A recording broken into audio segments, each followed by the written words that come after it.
Esta tarde queremos compartir en este Día del Padre un mensaje que Dios ha puesto en mi espíritu. Él lo puso ese lunes al estar yo sentado con mi guitarra.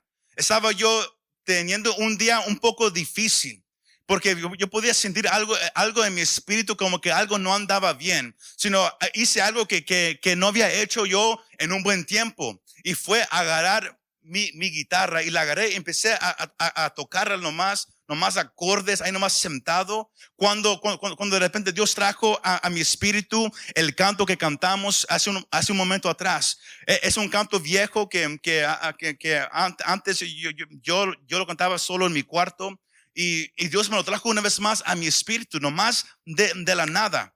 Y estaba yo sentado hablando al Señor. ¿Cuál es el mensaje que tienes para tu pueblo este domingo? ¿Qué es lo que quieres que la iglesia escuche? ¿Qué es lo que tú demandas de nosotros? Y luego al cantar este canto llegué a la última frase del coro, que la cual usted y yo cantamos hace unos momentos, que dice: cuando el sacerdote se duerma y la multitud se vaya, cuando nadie quiera obedecerte, Señor, ven a buscarme. Señor, ven a buscarme. Esa fue la frase que estaba en mi espíritu. Señor, ven a buscarme. Y ese es el título de este mensaje: Señor, ven a buscarme. Porque igual como quiero presentar a través de este pasaje un personaje en la Biblia que muchos quizás ya conocen, la vida de este hombre llamado Samuel. Y vamos a mirar la vida de este hombre cuando él era un joven. No nomás un joven, pero también un niño, y la situación y la condición que estaba pasando, no nomás en el templo, pero también en esa nación.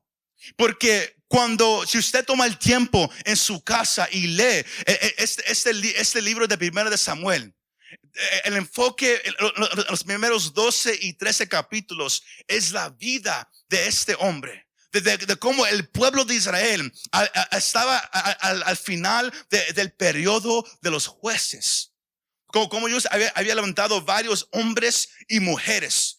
Cuando la nación de Israel venía a Dios por un tiempo y luego de repente se regresaba. Servía a Dios por un tiempo y luego regresaba a vivir igual como los demás.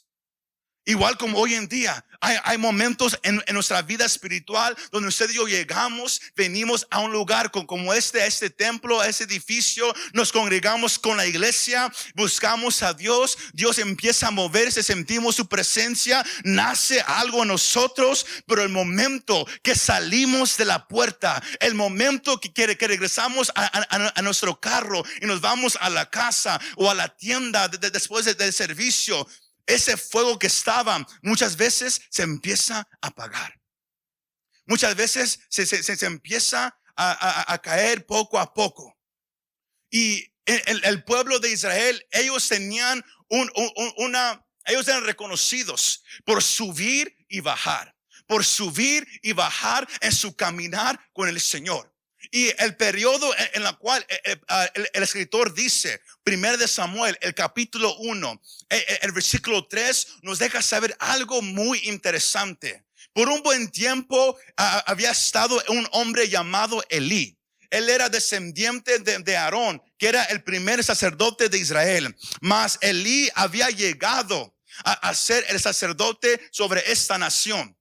Mas el celo, el fervor que este hombre un día tuvo, la pasión que este hombre un día tenía por el Señor, lo más que los años pasaron, lo más que él se empezó a envejecer poco a poco, el fervor por Dios empezó a decaer, la pasión por Dios empezó a decaer. Y como sabemos, porque cuando toda la pasión de este hombre empezó a decaer, entonces empezamos a mirar lo que empezó a suceder en la nación de Israel. Porque el sacerdote estaba encargado de ayudar a una nación, al pueblo, al hombre, a la mujer, a acercarse a Dios. Pero ¿qué pasa cuando aquellos que son llamados a ayudar a la gente a conocer a Dios? ¿Qué pasa cuando aquellos que son llamados a ayudar a la gente a saber lo que es la voluntad de Dios, lo que es buscar a Dios, lo que es conocer la voz de Dios, lo que es habitar delante de Él diariamente? ¿Qué sucede cuando en ellos ya no hay ese mismo fervor? Cuando en ellos ya no hay esa misma pasión. Hay una decadencia. Y yo quiero enfocarme con este mensaje primeramente a la cabeza, que son los hombres en ese día del Padre. Pero quiero que las mujeres, que los jóvenes presentes aquí, y usted que escucha o mira, que usted tome este mensaje, y el deseo mío es levantar un espejo para que usted mismo se mire y usted mismo sepa en dónde estoy yo ahorita en mi caminar con el Señor. En dónde estoy yo ahorita. Porque lo que pasó, Elí se empezó a ser viejo, en él ya no había el fervor. ¿Y sabe qué sucedió? Él dejó el sacerdocio, él dejó la responsabilidad de guiar a un pueblo hacia Dios, se la dejó a sus dos hijos, Ofni y Fines, dos hombres que no estaban listos para dirigir el pueblo hacia el Señor. No estaban listos porque ellos mismos no conocían quién era Dios. Ellos tenían información acerca de Dios, porque Elí había servido como sacerdote. Él se había traído a sus hijos. Él los había entrenado en todo el rito de cómo ser un sacerdote, en cómo uno se viste, en cómo uno habla, en cómo uno trata a la gente, cómo uno se comporta en el estar en el templo. Ellos sabían todo eso. Mas él nunca les enseñó lo que era tener un conocimiento íntimo de quién era Dios. Se me va siguiendo esta tarde, iglesia. Porque es una cosa que usted se siente aquí y usted tenga información de quién es Dios. Es una cosa que una persona cargue una Biblia en su mano, que se vista con saco y corbata, que entre a una iglesia una vez a la semana, una vez al mes o de vez en cuando. Es una cosa tener conocimiento acerca de Dios, y es otra cosa el conocer a Dios. ¿Y sabe qué? Esos hombres, la Biblia no habla bueno de ellos. La Biblia habla de una manera indigna acerca de esos hombres. Porque si usted lee en su casa, comenzando desde el capítulo 2, el versículo 12 hasta el final del capítulo 2, usted mira cómo esos hombres actuaron y cómo empezó a afectar a toda la nación. Y cómo empezó a afectar a familias. Estos hombres eran descuidados y sueltos con sus acciones. No les importaba lo que Dios había mandado. No les importaba lo que habían escuchado. Había gente que conocía la palabra mejor que ellos, y a ellos no les importó.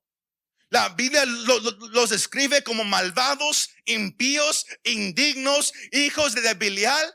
Esa es otra manera de decir hijos del diablo. Yo no sé si alguien un día le ha llamado hijo del diablo. Amén. Pero es algo serio cuando alguien diga tú eres un hijo del diablo. Amén. Más, si usted no conoce a Dios como Señor y Salvador, usted es un hijo del diablo. Suena un poco duro, pero se lo tengo que decir. Amén. Por estos hijos de Elí no servían para nada. Ellos, si usted lee 1 Samuel 2:22, ellos no nomás actuaban de una manera equivocada. Ellos no nomás entraban y ni les importaba lo que era hablar con Dios, ni les importaba lo que era presentarse con Dios. Pero ellos también empezaron a robar a Dios.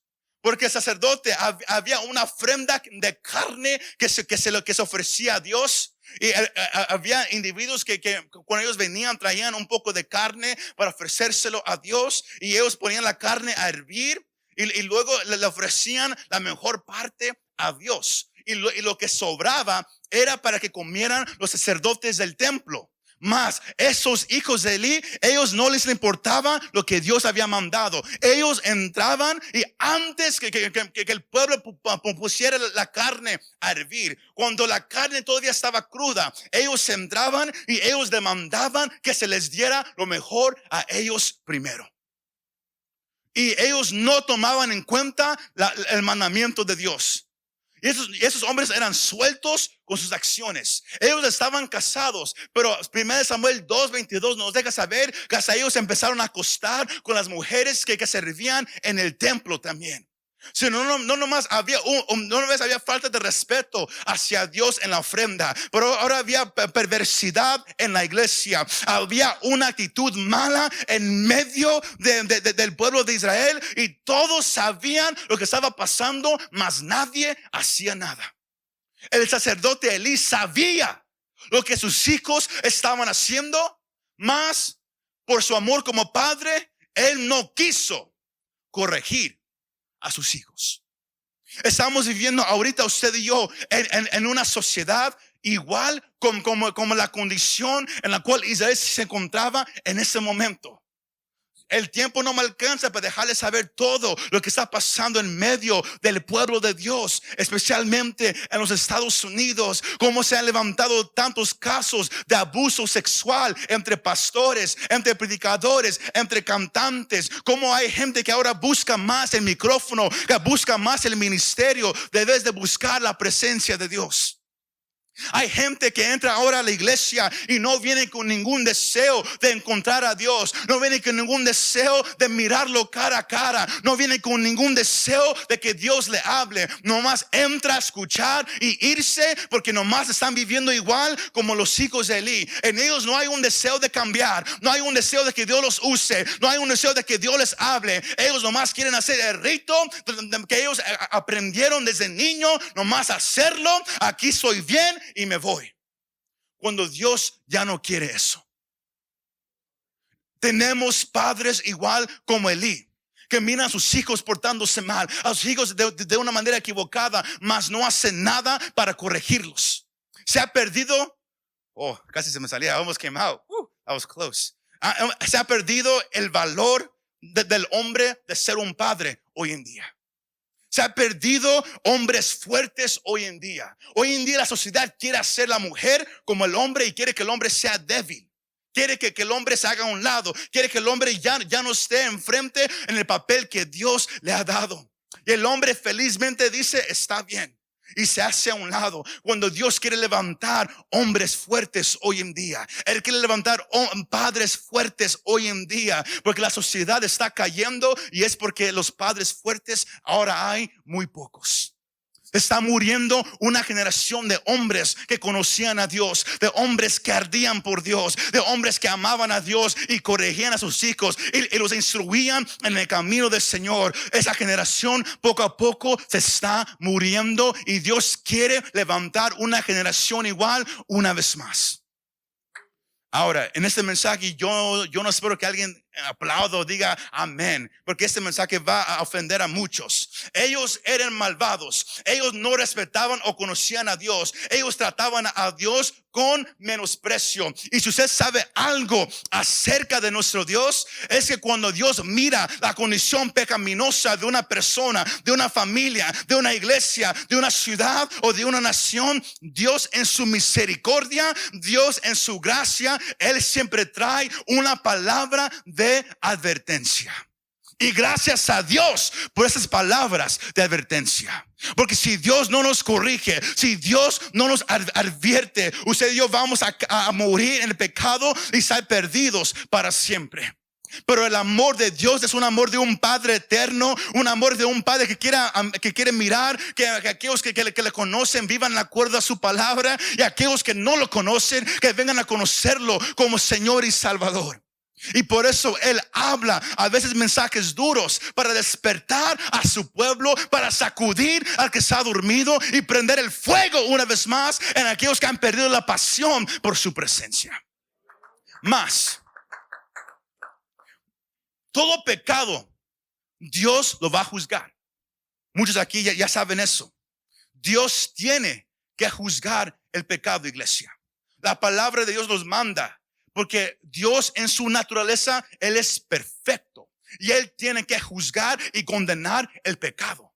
Dios no juega con el pecado. Muchas veces pensamos que porque Dios es amoroso, Él es misericordioso y Él es lleno de gracia, más allá de lo que Dios merecemos, que podemos vivir como queremos. A cabo Dios me ama, a cabo Él es misericordioso, a cabo Él es lleno de gracia. Mas nos olvidamos que Dios también, Él es un juez y Él tiene que juzgar el pecado. Hebreos capítulo 4 versículo 13. Si usted lo quiere escribir o lo quiere buscar, la palabra de Dios nos deja saber que no hay cosa creada oculta a su vista, sino que todas las cosas están al descubierto y desnudas ante los ojos de aquel a quien tenemos que dar cuenta.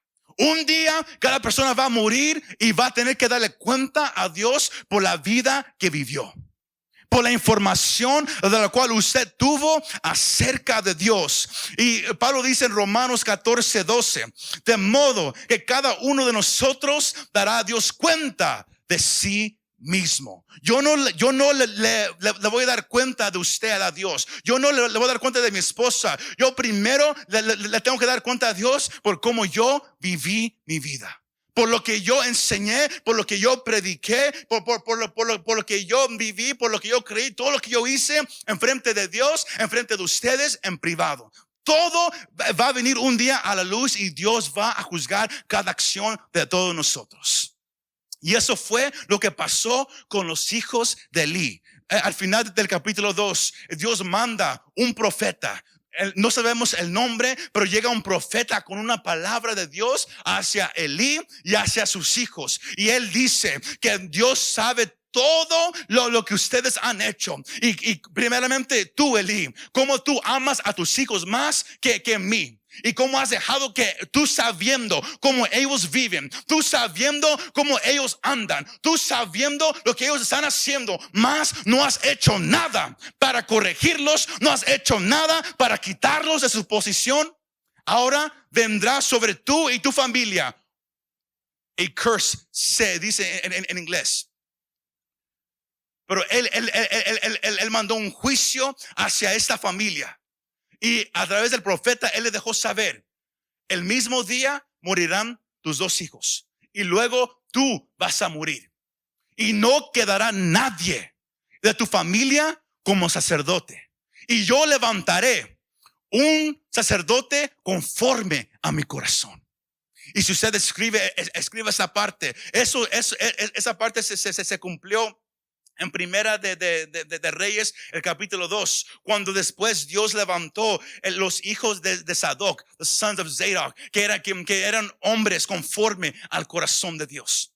Mas algo había pasado. El capítulo 3, el pasaje principal que usamos para este mensaje, el escritor hace algo increíble. Es casi como poesía en la manera que él describe no nomás la condición del templo, pero la condición de una nación. Él dice que el capítulo 3 versículo 1, el joven Samuel servía al Señor en presencia de Elí. Si usted sabe la historia de Ana, ella no podía tener hijos, oró a Dios y le prometió a Dios, si me das hijo, el primero que me des será para ti. Y ella cumplió su promesa, lleva a su hijo, le dio por nombre Samuel, porque Dios escucha, lo llevó al templo con Elí. Que es algo increíble, que como Dios obra, que en medio del pecado, es algo para que usted y yo podamos aprender, que en medio del pecado uno puede vivir y no ser atraído por el pecado. Todos escucharon esa parte. Es posible vivir en este mundo y no ser llevado por la corriente de este mundo. Es posible, porque en medio de esta situación de los hijos de Elí, Dios él llevó a este Samuel a que creciera en el templo. Aquí estaban los hijos de Elí con todo lo que ellos estaban haciendo, y aquí entra un niño llamado Samuel, que el capítulo 2 nos deja saber que este niño empezó a servir en la presencia de Dios. Y él nomás empezó a servir como Elí le enseñó. Pero aquí está la diferencia. Elí enseñó a sus hijos y Elí enseñó a Samuel. Mas todo lo que Samuel hizo para Dios, él lo hizo sinceramente. ¿Y por qué es eso importante? Porque vamos a mirar en el capítulo 7 que Samuel no conocía a Dios. Él no conocía la voz de Dios. ¿Y por qué él no conocía a Dios o la voz de Dios? Porque él nomás sabía los ritos que Elí le había enseñado. Pero la mamá de Samuel amaba a Dios. Y la mamá le enseñó a Samuel desde muy pequeño a orar, a buscar a Dios. Sino cuando él llegó al templo, él siguió y él era sincero en todo lo que hacía para Dios. Aunque no sabía mucho de Dios, aunque no conocía la historia de Dios o la voz de Dios, lo que él hizo para Dios, lo hizo sinceramente.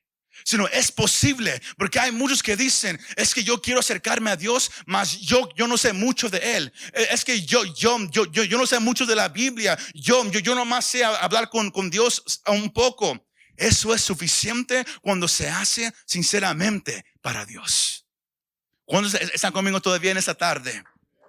Estas dos están un poco serios, no se preocupe, está bien. El escritor dice en versículo 1, la palabra del Señor escaseaba y las visiones no eran frecuentes por causa del liderazgo de Elí, de sus hijos. La voz de Dios no se escuchaba en una nación. No habían visiones frecuentes. Eso significa que Dios casi no se aparecía por sueños por la noche. Él casi no se aparecía, sino el pueblo nomás vivía en un rito. Más en la profecía que el profeta le da a Elí su casa, él dijo, yo levantaré a un sacerdote, a un profeta conforme a mi corazón. Y él levanta a este niño. El versículo 2 dice, y aconteció un día, estando Elí acostado en su aposento. Escuche cómo el escritor describe a Elí. No nomás físicamente, pero espiritualmente. Sus ojos habían comenzado a oscurecerse y no podía ver bien. Cuando la lámpara de Dios aún no se había apagado y Samuel estaba acostado en el templo del Señor donde estaba el arca de Dios. Aquí miramos que Samuel, él habitaba no nomás en el templo, pero él habitaba cerca de la presencia de Dios. Hay algo que sucede cuando un hombre, un joven, una mujer, ellos reconocen la importancia de estar cerca de la presencia de Dios. No cerca de un edificio, pero cerca de la presencia de Dios. Cuando usted reconoce la importancia de estar cerca de Dios, algo sucede. ¿Y qué es eso? Que Dios escoge, Dios llama, Dios habla con aquellos que anhelan estar cerca de Él. ¿Cuál es el punto principal de este mensaje?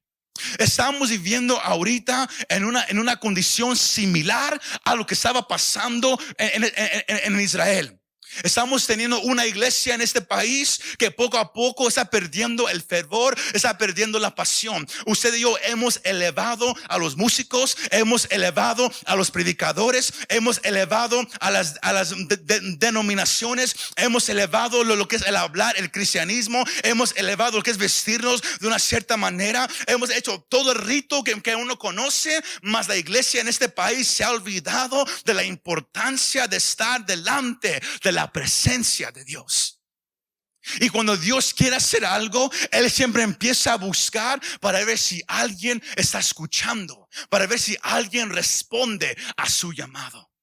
Samuel era uno de ellos. Aunque él no conocía la voz de Dios, él estaba tan cerca de la presencia de Dios. Y cuando Dios le llama y le dice, Samuel, Samuel, aunque él no sabía que era Dios, él escuchó la voz de Dios y él respondió. Si Dios empezara a hablar, ¿habría alguien aquí que podría responder? ¿Habría alguien aquí que quisiera responder? Porque yo podría pasarme el tiempo aquí con usted Usted que está poniendo atención y usted que está a medio sueño, yo podía pararme aquí delante de usted y yo podía dejarle saber ejemplo tras ejemplo de cómo la gente que Dios levanta, la gente que Dios usa, son aquellos que estuvieron delante de Dios. ¿Cuántos dicen amén? Estuvieron delante de Dios. Aquellos como Samuel, aquellos como Moisés. Éxodo 32 y 33. Moisés sabía estar delante de Dios. Más, si usted lee la historia de Moisés, Moisés nunca buscó a Dios. Dios lo buscó a él. El capítulo 3, había una zarza que estaba ardiendo y era Dios llamando a Moisés. ¿Y qué hizo Moisés? Él se acercó porque algo lo estaba trayendo y él respondió. Y fue ahí donde él comenzó a tener una relación con Dios. Al punto de que en el capítulo 33, cuando la nación había pecado y Dios les había dicho, yo no voy a ir con ustedes. Las promesas las voy a cumplir. Tendrán la tierra de leche y miel. Ustedes tendrán un ángel que va a ir delante de ustedes. Las promesas son de ustedes. Lo sobrenatural es de ustedes. Mas mi presencia no irá con ustedes. El pueblo dijo, se quedó callado. Y Moisés ni lo pensó. Él dijo, si tu presencia no va con nosotros, yo no quiero ir.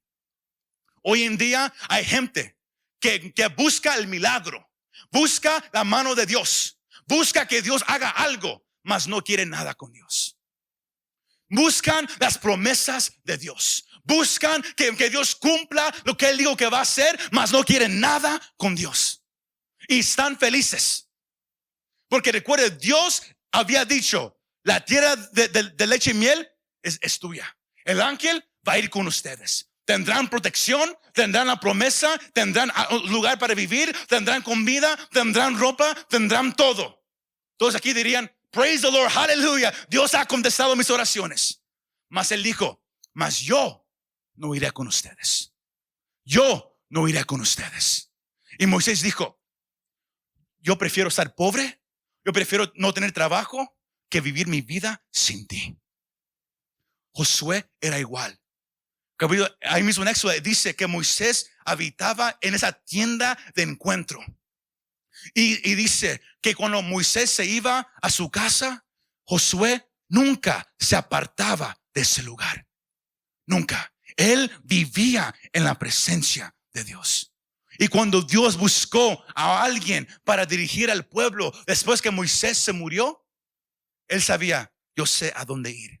Hay alguien que me ha estado buscando desde que era joven. Y yo sé que si yo hablo, él responde. Y fue Josué. Isaías capítulo 6. Cuando Dios hace una pregunta, ¿quién irá a decirle a mi pueblo? ¿Quién irá a predicar mi palabra? ¿Quién irá a compartir? Isaías dijo, Señor, ven a mí, yo iré. I'll go, yo iré. ¿Pero por qué? Isaías no fue el que buscó a Dios. Dios buscó a Isaías. Dios lo buscó a él. El tema es, Señor, ven a buscarme. En este momento que estamos viviendo, hay iglesias tan muertas que uno puede entrar y dormirse bien agustamente. Dios quiere levantar templos, Él quiere levantar grupos de gente que arden por su presencia. Que aunque sean pobres, aunque no tienen trabajos, aunque usan los mismos zapatos día y noche, que ellos vengan y dicen, tu presencia es suficiente para mí. Yo no necesito la promesa, yo no necesito el milagro, yo no necesito estar arriba, yo no necesito un micrófono, yo no quiero que la gente sepa mi nombre, yo no quiero que me miren, yo no quiero que me busquen, yo solamente te quiero a ti. Fue lo que Samuel tenía. Y cuando Dios buscaba a alguien para levantar a un pueblo muerto, él dijo, ahí hay un joven. Porque cuando Dios le habla a Samuel, él era un joven ya. Él dice, yo sé que ahí hay un joven que va a responder a mi voz. Segunda de Crónicas 16:9 nos deja saber esto. Había un profeta hablándole al rey Asa y lo estaba regañando. Y él dice algo bien importante, que los ojos del Señor están sobre todo el mundo, buscando a ver si hay alguien que responda a Dios. Porque como humanos, usted puede decirlo, yo lo puedo decir, pero no es verdad. Usted y yo solos no podemos buscar a Dios. El Señor Jesús dice en Juan que Él es el que nos llama. Él es el que nos atrae a Él. Por eso el Señor Jesús dice, nadie viene al Padre si no es por Él. Usted solo no puede buscar a Dios. Él es el que lo empieza a atraer. Esos deseos de empezar de repente a leer la Biblia, no es usted. Es yo diciendo, estoy buscando a alguien por lo cual yo pueda hablar, alguien a la cual yo le pueda compartir lo que está en mi corazón. ¿Lo puede hacer Dios contigo? Piénselo. Can God do it with you? ¿Puedes Dios ir y decir, ¿sabes qué? Aquí hay un muchacho que yo sé que si yo le hablo, él responde. Que si yo digo, esto, necesito que esto se haga, él dice, yo lo haré, Señor. Señor, ven a buscarme. Esa frase es la que estaba en mi espíritu. Es al rumbo a donde queremos ir como iglesia. Ser una iglesia apasionada por Dios, donde Él pueda entrar y decir, si yo quiero que algo salga en una ciudad, yo sé que yo puedo ir con ellos. Si yo busco un hombre que se levante a decir la verdad, yo sé que yo puedo ir con él. Si yo busco una mujer que se pare en medio de una sociedad donde mujeres se están levantando y están pervirtiendo la palabra de Dios, yo puedo levantar a una mujer porque ella va a responder a mi voz. ¿Puede Dios ir a buscarte a ti? ¿Puede Dios ir a buscarte a ti? Can God look for you? Can God go and look towards you? ¿Puede Dios ir a buscarte a ti? Porque tú responderás. O nomás estás aquí escuchando, esperando para que yo cierre el mensaje para irte a tu casa a disfrutar el resto del día. O puede Dios en un día como este decirte, estoy buscando a alguien. Estoy buscando hombres en esos tiempos que se levanten. Estoy buscando mujeres que se levanten, jóvenes que se levanten. ¿Puedo buscarte a ti? Can I look for you? ¿Puedo buscarte a ti? Piénselo por un momento. Piénselo por un momento. ¿Puede Dios buscarme a mí? Dios fue y buscó a Samuel. Dios fue y buscó a Moisés, a Josué, a David, a Abraham, a Débora, a Ana. Fue Dios el que fue y los buscó, porque Él sabía que ellos iban a responder. ¿Puede Dios ir a buscarte a ti?